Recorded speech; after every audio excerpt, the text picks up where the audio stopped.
Governor Jon Corzine, Governor of the great state of New Jersey. I think there's no avoiding that the major issue that is going to impact everyone's life in America is the economy. Have to get that stabilized. We have to get it out of free fall into a position where it begins to recover. And so all decisions, I think, in the short run have to be focused on trying to get our economy going so that our people, our citizens, can restore their confidence in the direction of the country. You can never walk away from our responsibilities in the international arena. We have 2 wars, 160,000 troops in harm's way as we sit here at this moment in time.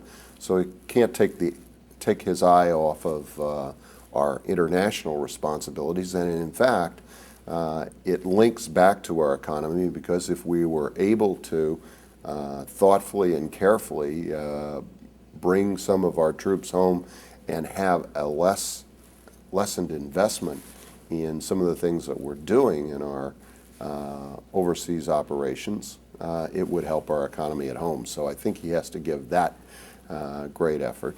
And then I think the overall issue with regard to our energy independence and protecting the globe from the buildup of carbon, all of those issues come together.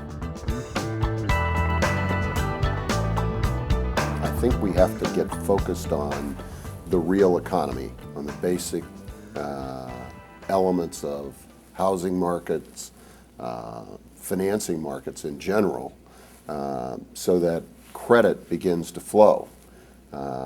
First thing I'd probably be doing is ask the President to make sure that we changed our bankruptcy laws so that there could be renegotiation of mortgages between the lender and borrower in an organized and some straightforward way. Second thing, I'd be pushing to make sure that we were finding a way to put money into keeping people in their homes, either direct loans to the individuals so they continue to make payments, or a restructuring of the loans themselves.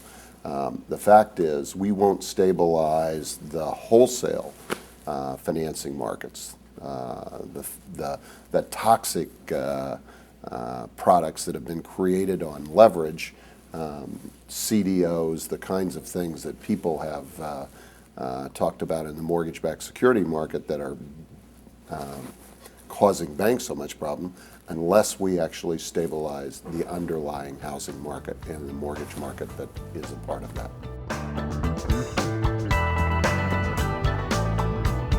First thing you have to do anytime you have a tough situation is talk openly and frequently with the audience that is going to be the receiver of the changes that you have to take or make to address the problem. You need to make sure that you're fully in communication about what the nature of the problem is and what it is that you believe you need to be doing, and that needs to be very clear. And you need to be repeating that over and over again as far and broadly as you can so that people understand what is impacting their lives. I think actually communication's a lot of it, but also not avoiding the problem. You just have to go at it. And the tougher it gets, the more you have to be direct at addressing the problem, because if you don't, there's a cumulative momentum to the sort of negative patterns that develop, whether it's in business or whether it's in government and economics.